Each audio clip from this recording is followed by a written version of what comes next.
সম্পত্তি আমি একটা অবধ বলো কি করতে কি করবো বলেছি অবধি ছোট টাকার পয়সা পেয়ে তুমি আমাকে ক্ষমা করে দাও আমাকে বলি ছোট টাকার পয়সা পেয়ে তুমি আমাকে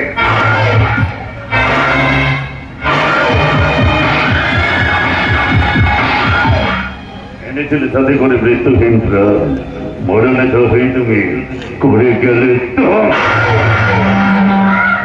শোনেন তোর স্বামী শুভেন্দু চৌধুরীকে বলে দিস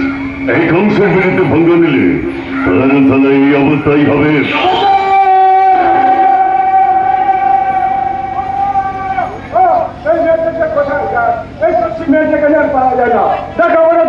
বিসর্জন দেখতে নদীর ঘাটে চলে গেছে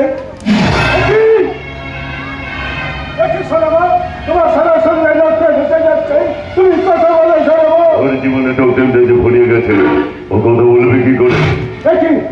তাহলে বলুন তো আপনি কি শুভেন্দু চৌধুরী হ্যাঁ কিন্তু কেন কেন স্ত্রীকে খুন করলো সেই জন্য তাই কংসের আগমন যে গাছেরও খাই আর দোলার খুঁড়োয় এই ছিল শুভেন্দু চৌধুরী আমার বিরুদ্ধে কাগজে লেখা বন্ধ কর তা নইলে অস্ত্র স্ত্রী পটন তুলেছে কাল তুলবে তুই পরশু তুলবে তোর মেয়ে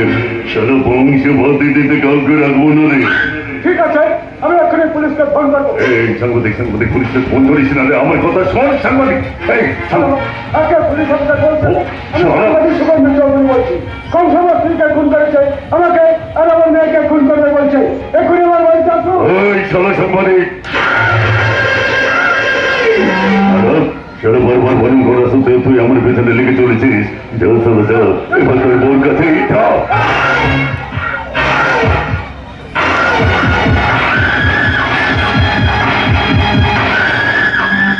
মরার আগে গান খুলে চলে যা শুভেন্দু চৌধুরী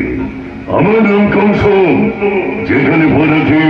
ওখান থেকেই শুরু হয় ধ্বংস সাংবাদিক মরার আগে আমার পেছনে আসলে দেখেছে পুলিশকে ফোন করে একটু পরেই পুলিশ এখানে এসে পৌঁছবে পুলিশ খুঁজবে কংসকে আমাকে এখান থেকে পাঠাতে হবে যেখানে ওকে লুকিয়ে বসে থাকতে হবে কারণ পুলিশ তো সারা কংসকেই চেনে না তাই পুলিশের চোখে ধুলো দিতে আজ থেকে আর আমি কংস নই এই ভদ্র নম্র সমাজে না আমার চরিত্র পরিবর্তন করে হয়ে যাব এক গণ্যমান্য ভদ্রলোক